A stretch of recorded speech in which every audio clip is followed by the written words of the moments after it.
Il y a beaucoup de gens dans l'Église qui semblent pieux, quelle que soit leur responsabilité. En apparence, ils font preuve d'une moralité et d'un comportement digne du ciel. Quand je leur parle, je ne ressens aucune empathie. Bien sûr, la personnalité d'un croyant doit transparaître, mais ils font preuve de la même sainteté, de la même sincérité et de la même gentillesse que les gens du monde. Leur caractère peut être forgé grâce à l'apprentissage du respect, à la pratique de la morale, au développement personnel, à l'épanouissement de la personnalité et à l'entraînement physique et mental.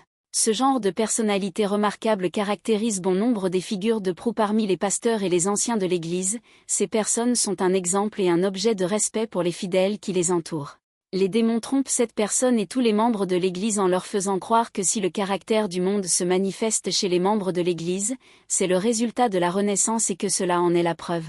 Il n'est pas facile de discerner cette fascination exercée par les démons, ainsi, sans la capacité de discerner le spirituel, non seulement la personne concernée, mais aussi tous les saints risquent d'être trompés. Tant de saints sont convaincus qu'ils peuvent aller au paradis, car ils prient généralement beaucoup, lorsqu'ils manifestent leur sainteté dans le monde, grâce à leurs propres efforts et à leur discipline mentale. C'est la réalité dans laquelle évolue l'Église coréenne, et au final, la majorité ne sera pas admise au paradis. À les observer, on constate qu'ils ne se sont jamais vraiment repentis, qu'ils n'ont jamais reçu le Saint-Esprit et qu'ils n'ont jamais connu la nouvelle naissance. Et ils n'ont jamais rencontré Dieu en tant qu'esprit. Personne n'a le Saint-Esprit en soi, leur esprit est donc mort, et la plupart d'entre eux ignorent totalement l'existence de l'esprit. Tout le monde va à l'église avec ferveur, prie, loue et rend gloire à Dieu, mais mène une vie qui n'a absolument rien à voir avec lui.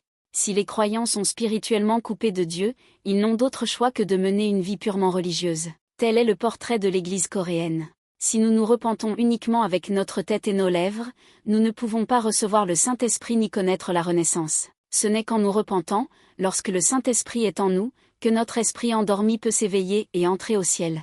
La sainteté reconnue par Dieu ne peut se traduire en une véritable disposition d'esprit que lorsque Jésus devient mon maître par l'intermédiaire du Saint-Esprit qui agit en moi, et lorsque mon esprit, qui a été éveillé, obéit au Seigneur. Il n'y a en réalité aucune église en Corée qui appelle à ce changement. Le christianisme est une foi fondée sur l'expérience, mais il est difficile de trouver quelqu'un qui rencontre Dieu en tant qu'esprit, qui soit transformé et qui vive en tant qu'enfant du Dieu saint.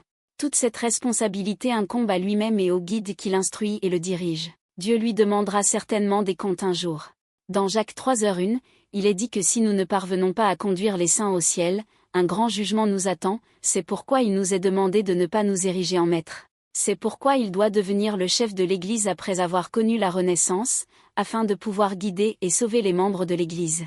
Je veux que ce soit toi et moi qui gagnons chaque jour.